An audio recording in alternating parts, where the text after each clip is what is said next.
Salut tout le monde, c'est reparti pour un nouveau cours, certainement le dernier pour boucler le mois M3, le troisième mois symbolique, ce qui revient à la fin du mois de décembre en fait, mais vous voyez à cause des histoires de vacances et tout, on n'arrive pas.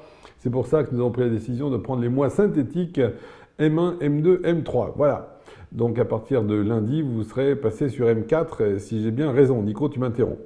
Euh, le Nico est de mauvais poil aujourd'hui, donc nous n'avons pas droit à la musique d'entrée. Moi, je m'étais bien fait, hein, finalement, c'est bon pour l'ego. On va essayer de reprendre notre cours là où on l'a laissé hier soir, c'est-à-dire action et réaction.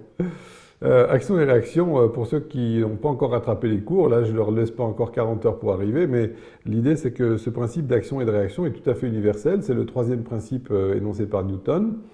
Et dans tout ce qui précédait, dans les exemples cités par Hahnemann, en fait, c'est la mise en jeu sous-jacente de ce principe universel d'action et réaction. En d'autres termes, vous isolez parmi la masse des symptômes qui apparaissent chez le patient le symptôme sur lequel vous voulez attaquer par le plan du contraire, et vous avez du coup une action primitive, anti-symptôme si vous préférez, qui va susciter de la part de l'organisme une réaction, un effet secondaire.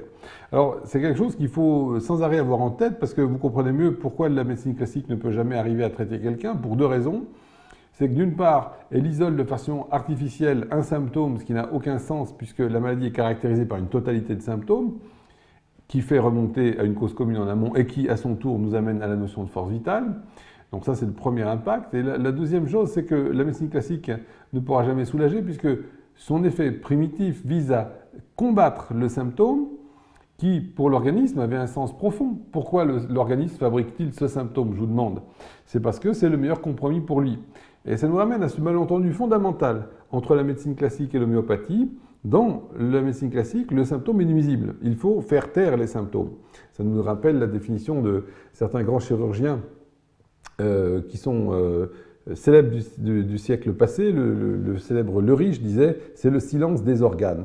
Donc effectivement, le silence des organes, c'est aussi celui qu'on peut ne pas entendre chez le cadavre, mais la bonne santé n'est pas le simple silence des organes, bien sûr. Il y a le silence des agneaux, mais le silence des organes n'a rien à voir en médecine. On va aller beaucoup plus loin. Il ne s'agit pas de couper ce qui dépasse, d'en rajouter s'il en manque et d'en enlever s'il y a trop. La médecine classique se résume à ces trois points. Il va falloir être un petit peu plus subtil, bien sûr. Donc, pour le fait qu'elle va chercher, la vieille médecine, à contrecarrer le symptôme, tout ce qu'elle va obtenir de la part de l'organisme, c'est une réaction encore plus violente pour aller encore plus dans le sens du symptôme qui a été contrecarré. Donc, pour toutes ces raisons, vous voyez que la médication classique ne peut en aucun cas fonctionner. C'est pour ça, je me permets de vous rappeler que vous ne pouvez pas proclamer un jour être homéopathe et le lendemain allopathe. Il va falloir choisir votre camp.